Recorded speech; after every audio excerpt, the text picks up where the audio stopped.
नमस्कार, आप देख रहे हैं सुप्रभात बिहार और मैं हूं आपके साथ सुकन्या सिंह।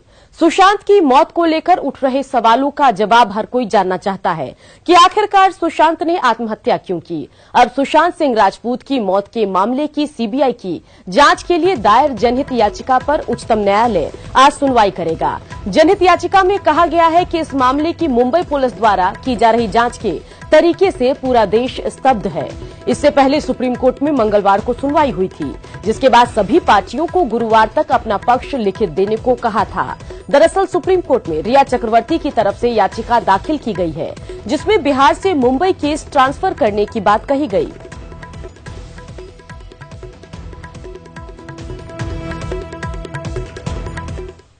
मंगलवार हुई सुनवाई में दोनों पक्षों के वकीलों के बीच तीखी बहस हुई। सुप्रीम कोर्ट ने सभी पक्षों को लिखित जवाब के लिए आज तक का समय दिया है। सुप्रीम कोर्ट में सॉलिसिटर जनरल तुषार मेहता ने अपना पक्ष रखते हुए कहा था कि इस मामले में महाराष्ट्र सरकार के हलफनामे में सही जानकारी नहीं। इस मामले की निष्पक्ष जांच होनी चाहिए ताकि सच्चाई सामने आ सके।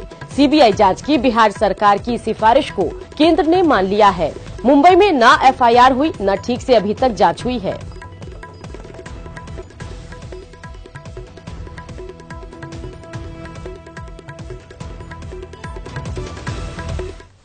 सुप्रीम कोर्ट में सुशांत के पिता के वकील विकास सिंह ने दलील दी थी कि आसाराम केस की पीड़ित राजस्थान से थी, मामला दिल्ली में दर्ज हुआ था। वहीं मीडिया रिपोर्ट में महाराष्ट्र के सीएम के बेटे का नाम भी आया है, इसलिए इस पर भी विचार करने की जरूरत है। विकास सिंह ने कोर्ट में बताया कि घटना के बाद सुशांत के पिता से रिया ने बात नहीं की। मुंबई पुलिस की जांच पर उन्हें भरोसा नहीं है। सुशांत के डेड बॉडी पर जो निशान थे वो बेल्ट के हो सकते हैं। विकास सिंह ने सुप्रीम कोर्ट में सवाल खड़े किए कि सुशांत का दरवाजा तोड़ने से पहले उनकी बहन को क्यों नहीं बुलाया गया। सुशांत को उनके परिवार से दूर किया जा रहा था। अगर जांच में देरी होगी तो सबूत नष्ट होंगे।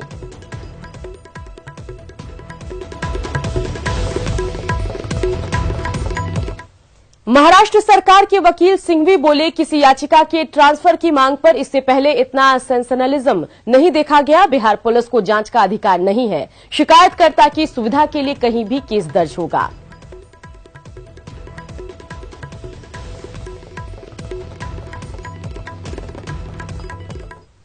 बिहार सरकार ने सुप्रीम कोर्ट में कहा कि मुंबई पुलिस राजनीतिक दबाव में है, इसलिए अभी तक सुशांत सिंह राजपूत की मौत के मामले में एफआईआर दर्ज नहीं की गई है। बिहार सरकार के वकील ने महाराष्ट्र सरकार के सुप्रीम कोर्ट में दायर किए गए हलफनामे पर सवाल उठाए, जिसमें उन्होंने कहा कि 56 लोगों से पूछताछ हुई लेकिन एफआईआर दर्ज नहीं हुई।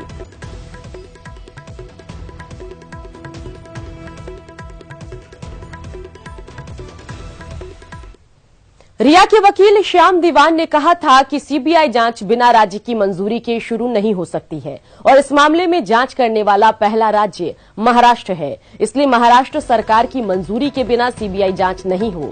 दीवान ने कहा कि पहले बिहार पुलिस की एफआईआर, बता दें कि उन्होंने कहा कि एफआईआर मुंबई पुलिस के पास ट्रांसफर हो, इसके बाद यदि महाराष्ट्र सरकार सीबीआई जांच की मंजूरी दे तो सीबीआई जांच हो। वकील ने कहा कि महाराष्ट्र सरकार ने सुप्रीम कोर्ट में अपना संतोषजनक जवाब दायर किया है, जिसमें बताया गया है कि मुंबई पुलिस सही तरीके से जांच कर रही है।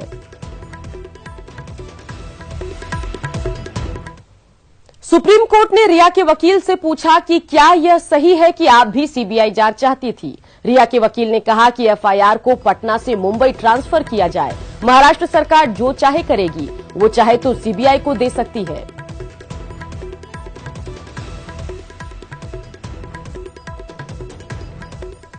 सुशांत सिंह राजपूत की 2018-19 में लिखी डायरी सामने आई है। इस डायरी में साल 2020 के लिए पूरी प्लानिंग की गई थी। सुशांत ने फिल्मी करियर से लेकर स्थायी इनकम सोर्स की बातें अपनी डायरी में लिखी थी। साथ ही कैसे अपनी उम्मीदों पर खरा उतरा जाए इसका जिक्र किया था। सुशांत ने डायरी में ये भी लिखा था कि उनकी परिवार से दूरी बढ़ गई है, लेकिन साथ ही इस बात का भी जिक्र किया था कि 2020 में वो अपना पूरा समय परिवार के साथ गुजारेंगे। नई कंपनी बनाने से लेकर हॉलीवुड तक में एंट्री की सुशांत ने 2020 में प्लानिंग की थी।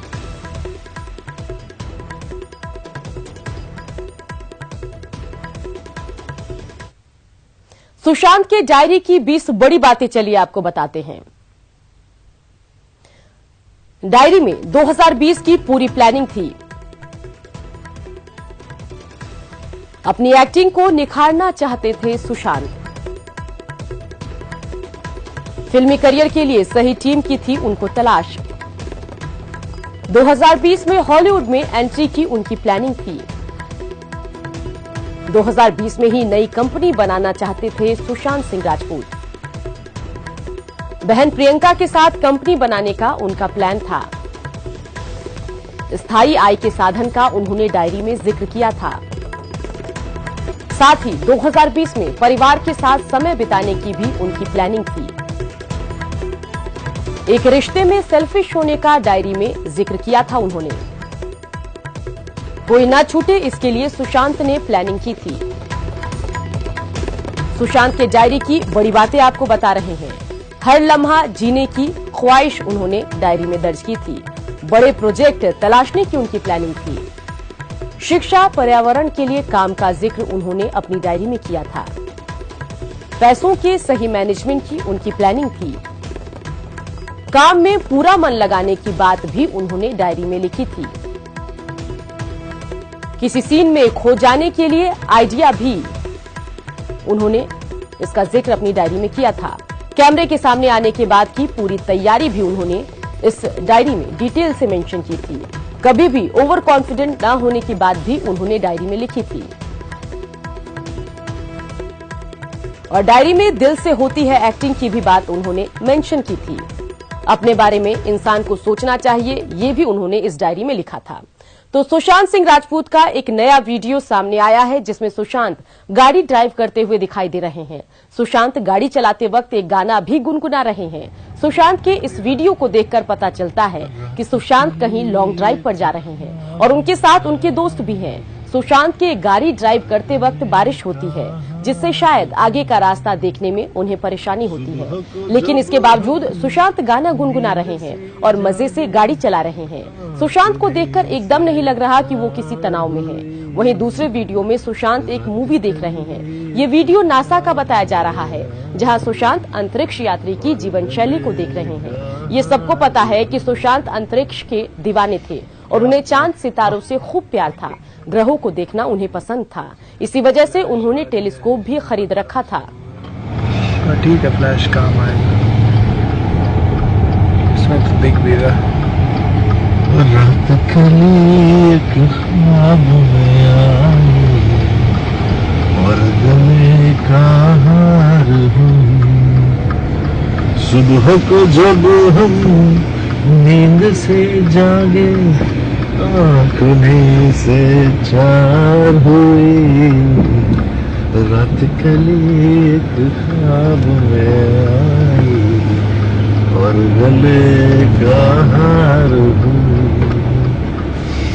क्या बात, वाह वाह वाह।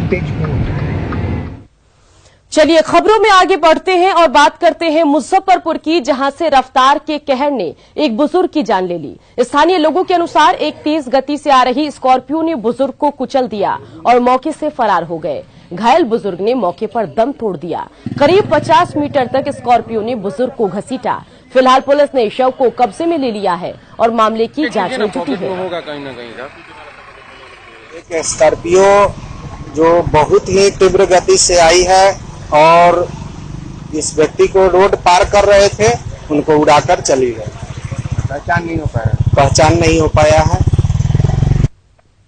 गोपालगंज के अति महत्वपूर्ण बंगरा घाट महासेतु के उद्घाटन के बाद राजनीति तेज हो गई है। इस महासेतु के उद्घाटन से पहले से महासेतु के करीब 5 किलोमीटर दूर छपरा के पानापुर के सतजोड़ा में अप्रोच पथ ध्वस्त हो गया था। इस अप्रोच पथ के ध्वस्त होने के बाद बिहार राज्य पुल निर्माण निगम के डिप्टी चीफ इंजीनियर ने दावा किया था कि अप्रोच पथ के मरम्मती का काम पूरा कर लिया गया है, लेकिन हकीकत कुछ और ही है। अभी भी अप्रोच पथ वैसा ही है जैसा पहले था। हमारे सहयोगी मुकेश कुमार ने मौके का जायजा लिया। और करीब 509 करोड़ की लागत से ये जो बंगरा घाट महासेतु है इसका उद्घाटन किया गया है। और इस महासेतु के छपरा साइड में 11 किलोमीटर का लंबा अप्रोच पथ बनाया गया है और मुजफ्फरपुर साइड में 8 किलोमीटर लंबा अप्रोच पथ बनाया गया है। लेकिन अभी हम जो खड़े हैं यहाँ पर, ये छपरा के पानापुर है और पानापुर में सतजोड़ा की जगह है।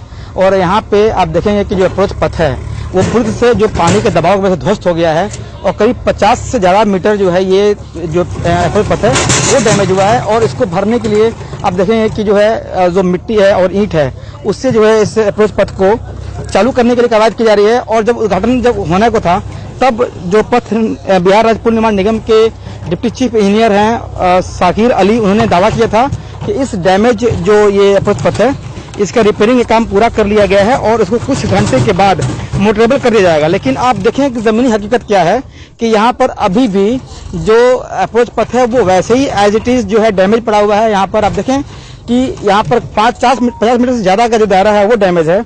आधा अधूरा पर ही इसका उदाहरण कर दिया गया जो एक बड़ा सवाल खड़ा करता है।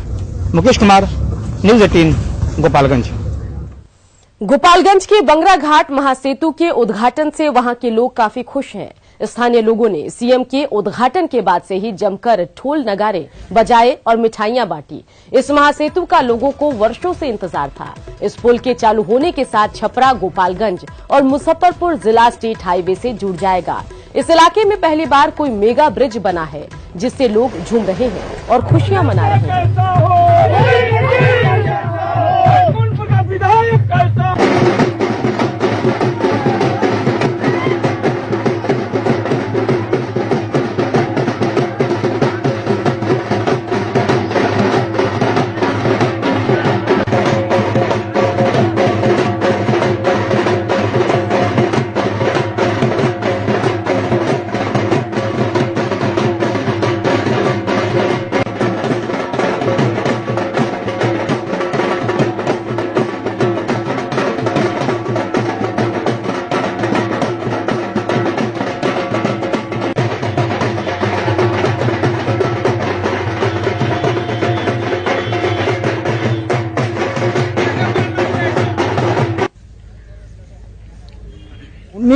छब्बीस जनवरी 1980 से मान के नियम पुल के एगो बोर्ड लिखवानी छोटा सा और उस साइकिल पर लगा के हम लगनी घूमे चारों तरफ। लोग कहे पागल हवे हई हवे हवे, सब लोग मजाके करे। भगवान के कृपा भइल। पुल यहाँ 4 गो जिला आपस में जोड़ेला, पूर्वी चंपारण, छपरा, गोपालगंज से हमनी का इतना अच्छा भइल बा जे सबसे गिरल ले जा रही। अंतिम हमनी का जिला में जाए के समय या पैसा सब लगता बहुत ज्यादा। से हम लोग को बहुत बढ़िया सुविधा हुआ। पहले हम लोग नाव से साहेबगंज जाते थे तो सुबह 4-5 बजे जाते थे तो शाम को 4-5 बजे आते थे। अब हम लोग को साहेबगंज जाने में मात्र यहाँ से 10 से 15 मिनट लगता है। इस पुल बनने के लिए हम लोग बहुत बहुत धन्यवाद देते हैं मंजीत बाबू को और नीतीश कुमार जी को। दरभंगा में मुख्यमंत्री नीतीश कुमार ने 22 किलोमीटर लंबे शंकर लोहार से सिसौनी सड़क एवं सुपौल से बौराम तक की सड़क का शिलान्यास किया। 70 करोड़ रुपए की लागत से बन रहा ये सड़क वर्षों बाद इस इलाके को मिला है। इस सड़क के लिए क्षेत्र में कई बार आंदोलन भी हुआ। सड़क के शिलान्यास होने से पूरे क्षेत्र में खुशी का माहौल है। शिलान्यास के कार्यक्रम में वरिष्ठ अतिथि के रूप में बिहार सरकार के खाद्य उपभोक्ता मंत्री शामिल हुए, लेकिन दरभंगा सांसद गोपाल जी ठाकुर का ये पैतृक गांव है, वहां वे नदारद दिखे। बीजेपी का कहना है कि सांसद को कार्यक्रम के लिए निमंत्रण पत्र नहीं दिया गया था, जबकि सड़क की मांग सांसद ने, जी हां, इस सड़क की मांग सांसद ने ही उठाई थी। दर्शन हमें देने के लिए अलग धन्यवाद ज्ञापन के लिए ये आमंत्रण नहीं दिया गया, जो दुर्भाग्यपूर्ण है, क्योंकि इस सड़क के निर्माण के लिए 2011 से अभी तक सांसद जी ही लगे। प्रारंभ से अंत तक फलित करने का काम उन्होंने ही किया और उनको आमंत्रण नहीं दिया जाना निंदनीय है, दुर्भाग्यपूर्ण है। जो विकास करने वालों का गुणगान न करना विकास कार्यों को बाधित करने का एक षड्यंत्र है। और सिसौनी जो 22 किलोमीटर सड़क है उसको हम लोगों ने पथ निर्माण विभाग में शामिल कराया और उसका आज राज्य स्तर पर माननीय मुख्यमंत्री जी के द्वारा पूरे बिहार के विभिन्न सड़क का और पुल का शिलान्यास और उद्घाटन किया गया। आज इस सड़क का भी कार्यारंभ किया गया है उनके द्वारा। उसी का कार्यक्रम में हम लोग आज यहाँ शामिल होने के लिए आए माननीय मुख्यमंत्री कार्यक्रम में, और लोगों की भी इच्छा थी इस सड़क का निर्माण जल्द से जल्द हो। औरंगाबाद में जब सरकार और जनप्रतिनिधियों ने जब सुध नहीं ली तो ग्रामीणों ने खुद अपनी किस्मत लिखने का फैसला किया। यहां के ग्रामीणों ने कुछ साल पहले ही श्रमदान से एक बांध का निर्माण किया था। अब बूढ़ा बूढ़ी बांध की तर्ज पर ही देव प्रखंड में ग्रामीण एक और बांध का निर्माण करने जा रहे हैं। ग्रामीणों ने एक बैठक की और सर्वसम्मति से खुद ही बांध बनाने का फैसला किया। ग्रामीणों ने इसके लिए विधिवत पूजा भी की और काम शुरू कर दिया। ये बांध गौरैया में लीलजी नीलांजन नदी पर बनाया जा रहा है। कि इस जंगल में भी बाण बुढ़िया बांध का जो आज समर्पण लिया गया है, हमारे मजदूर किसान जो यहाँ पर समर्पित हुए हैं, हम समझते हैं कि उसी तरह से ये भी बांध बनेगा और इसमें कहीं कोई अड़चन, कहीं कोई डिस्टर्ब, कोई हवा तक नहीं लगेगा। हमको भरोसा है, विश्वास है और सच्चा काम में, लगनशील काम में कहीं किसी को मौका नहीं मिलेगा। कुछ 70 वर्षों से सरकार का इंतजार कर रहे हैं और जब इंतजार की किसी चीज की सीमा होती है वो सीमा समाप्त हो गई। अब विश्वास टूट गया सरकार पर से विश्वास टूट गया और बगल में ही बिना सरकार के सहयोग के एक बांध बगल में ही बूढ़ा बूढ़ी बांध बन गया है। तो फिर ये काम खुद से करने के लिए निकले हैं। और उसके बाद एक चीज और आप लोगों को बताना चाहेंगे कि पब्लिक ये बांध जो है जिसका 8.5 करोड़ का एस्टीमेट था 1992 में, उसको 1 करोड़ से कम में पब्लिक बनाई। बिहार के आगामी विधानसभा चुनाव से पहले कोरोना और अब बाढ़ जैसे हालातों का सामना कर रहे आम आदमी का गुस्सा अब जनप्रतिनिधियों पर खुलकर सामने आ रहा है। हाल ही में कुशेश्वर स्थान के विधायक को ग्रामीणों ने उनकी अनदेखी किए जाने के आरोप में दूसरी बार बंधक बना लिया। दरअसल कुशेश्वर स्थान विधानसभा क्षेत्र के लोग अपने वर्तमान जेडीयू विधायक शशि भूषण हजारी से नाराज दिख रहे हैं। कुछ दिन पहले ही सड़क के मुद्दे को लेकर विधायक जी को बंधक बनाया गया था। अब एक नया वीडियो वायरल है जिसमें फिर से विधायक जी को ग्रामीणों के गुस्से का सामना करना पड़ा। लोगों का आरोप है कि पूरा क्षेत्र बाढ़ में डूबा हुआ है और विधायक पिछले कई दिनों से लापता थे। आम लोगों की समस्याओं पर ध्यान न देने को लेकर ब्रह्मपुर गांव के ग्रामीणों ने विधायक शशि भूषण हजारी को खूब खरी खोटी सुनाई।